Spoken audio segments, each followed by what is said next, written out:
Transitioning Education in Africa by Ch1a. Chapter 1. The Emergency Environment and Its Scope. Education for internally displaced people, asylees, and refugees is largely provided in emergency or crisis situations ranging from natural disasters to conflict and post-violent conflict situations by external education providers, EEPs, i.e., non-governmental entities. Yet, despite their stated goals of increasing government capability to provide public services, including education, neither the EEPs nor the countries hosting people of concern, POCs, have substantially increased national government's ability for education service provision to POCs within their borders. This not only impacts the POCs who go uneducated, it also may have negative impacts on national security. The reason for the gap between the stated goal and current EEP practice is not clear. By asking how transitions from education in emergency to post-conflict education systems are planned and managed at the national level, this book provides one of the few analyses of the problems in education provision for displaced people, asylees, and refugees. Focal areas for studying the gap. My initial review of literature on education in emergencies, EIE, yielded information detailing United Nations concerns for unexpected funding needed for education versus anticipated shortfalls. In much of the developing world, modernized schooling for local populations is underfunded. As of 2003, UNESCO anticipated a U.S. $16 billion gap in external funding to support the Education for All initiative targeted to low-income countries separate from EIE funding requirements. The subsequent Sustainable Development Goal, or SDG, relative to education, SDG 4, was adopted in 2015 and also projected significant funding gaps. In 2016, quote, international humanitarian and development aid actors, along with public and private donors, unquote, created the Education Cannot Wait, or ECW, international non-governmental organization to specifically focus on EIE with a mandate to, quote, generate additional funding to help close the $8.5 billion funding gap needed to reach 75 million children and youth, unquote. ECW has EIE programs in 18 countries, of which 8 are in Africa. Available data shows education provision estimates for refugees in Uganda are budgeted to be $389 million over 3.5 years, and in the Central African Republic, they are budgeted to be $77 million over 3 years. Refugee youth populations are anticipated to increase, which is causing additional UN concerns. Quote, UNHCR estimates that at the end of 2016, those under 18 years of age constituted roughly 51% of the global refugee population, unquote. Of the refugee population in UNHCR camps for 2007 to 2014, approximately 40% were school-aged youths. Additional factors also cause concern for the United Nations. The length of time youths and families live in UNHCR camps, the anticipated doubling of the youth population in the developing world by 2050, and attendant concerns for youths becoming involved in violent extremist activities.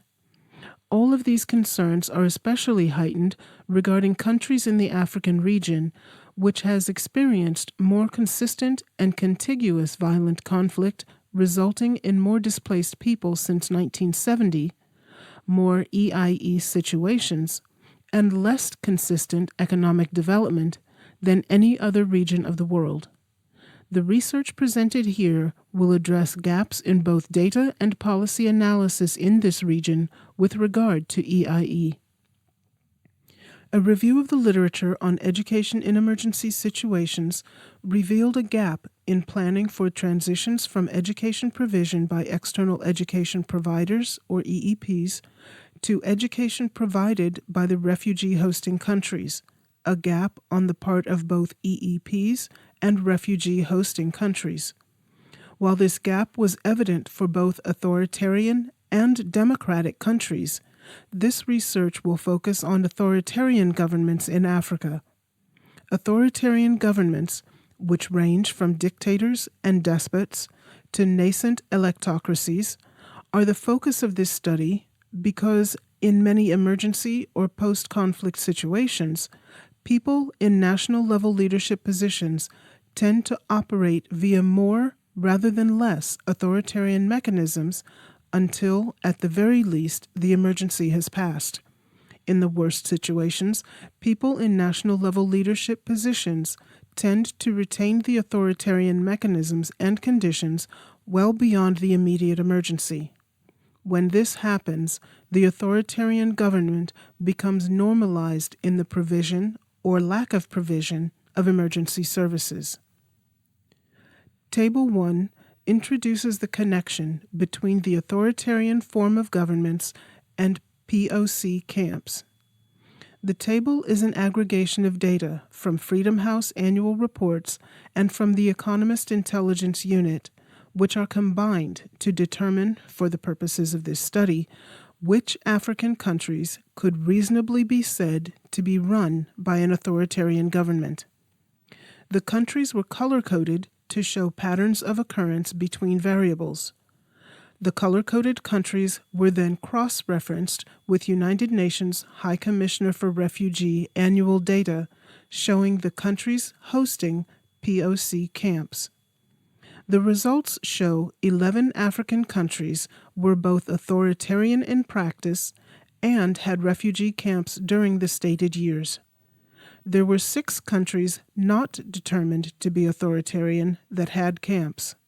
Further, 9 countries with both authoritarian and non-authoritarian governments had refugee camps within their borders in 2006, but did not have camps within their borders in 2014. The years 2006 to 2014 are the most recent years for which data was most consistently available. Finally, there were only 3 authoritarian governments which had camps in 2006 but did not have camps by 2014. The reason for the non-existence of camps in 3 countries is not discernible from the data at hand. However, based on the data from Table 1, it would be reasonable to believe the camps did house similar percentages and/or numbers of school-aged children as other camps, and equally would have had educational resources provided to the refugees within the camps. Given the information on the prevalence of authoritarian-governed countries hosting POC camps, it seemed reasonable to focus inquiry on those cases where camps are far more common. Catalysts for research included questions regarding funding shortfalls, increasing need for education provision in the future, education policies, and governance systems. Hoping to find avenues for research or answers on how EIE practitioners planned for education transition in these conditions, I began asking one question informally at multiple venues. What is the transition strategy for education in emergencies to be turned over from EEPs to host nation governments? The response from academics, international education practitioners, and government officials was uniformly the same. Quote, "That's a good question. I don't know." Unquote. The respondents and their organizations seem to have focused on the immediacy of providing education predominantly to children who were in some sort of crisis situation, i.e. displaced within their own country by natural disaster or fleeing from conflict in their own or a neighboring country. Longer-term planning for transition to a national education system was not readily evident. The result has become a perpetual crisis situation of EIE provision which, after several years, has become inculcated and normalized for both the education provider and the national government. A Ch1a refugee camp in Uganda, which existed from 1969 to 2002, is an example of long-term camp education normalization and long-term camp existence. Dadaab refugee camp in Kenya, established in 1991 and still in use, is another example. A final example of the normalized long-term education is the system of between 9 and 17 camps in Chad, in existence since 1992. Most recently, UNHCR boasted of its long-term education program, quote, 1,429 refugees in Chad camps sat for the baccalaureate in 2018, 93 more than in 2017, unquote. For the scope of this study, I could find no information on projected transition from EEPs to the Chadian or other government. The Ch1a camp history serves as a microcosm example of several factors at the intersection of refugee and national security issues. Established as a safe haven in the Great Lakes region for Congolese fleeing violent conflict in the Republic of the Congo in 1969, the refugees within the Uganda-hosted camp often came under threat of violence from rebels and gangs within Uganda and other countries. On 5 August 2002, the camp suffered the loss of approximately 60 refugees at the hands of the Lord's Resistance Army, which had been moving across national borders in the region and terrorizing refugee camps for several years. The UNHCR moved approximately 24,000 Ch1a residents to other long-term camps in Uganda as a response to the attack crisis which occurred within the scope of the longer-term and now normalized crisis. UNHCR education provision followed the Ch1a residents to their new locations. EIE remained as a crisis service through the years and subsequent varied locations, which resulted in a continued emergency situation for education provision.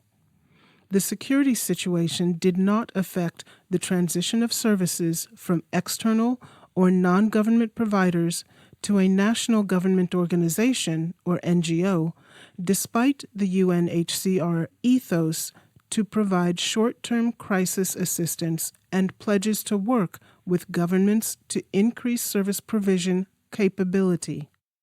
Using the Ch1a example to focus on the nexus of education and national security, unrest within many populations occurs because of an actual or perceived lack of government provision of social services which would serve the population's human capital development, physical security, and national stability, which includes education.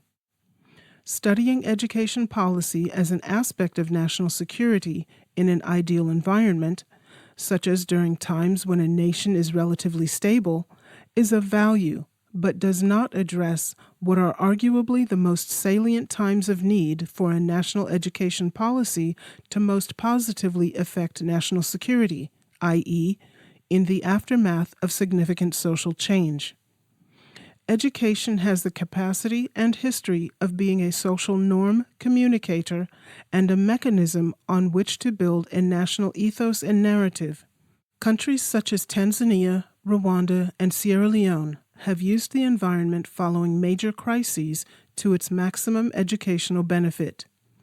Tanganyikan political independence and unification with Zanzibar into a republic, the Rwandan genocide in 1994, and the Sierra Leone Civil War from 2002 to 2006. Following these upheavals, they each reconstructed their respective countries and passed their particular national ethos through their education systems. It is in these times of emergency and/or crisis where the foundations of a new government are being built that can have the greatest impact on how a country will develop. The emergency environment is one where there is a great deal of room for research on government policy, provision of services, and the interactions of service providers with national governance. This study explored and examined these perceived gaps in existing practice and in policy literature.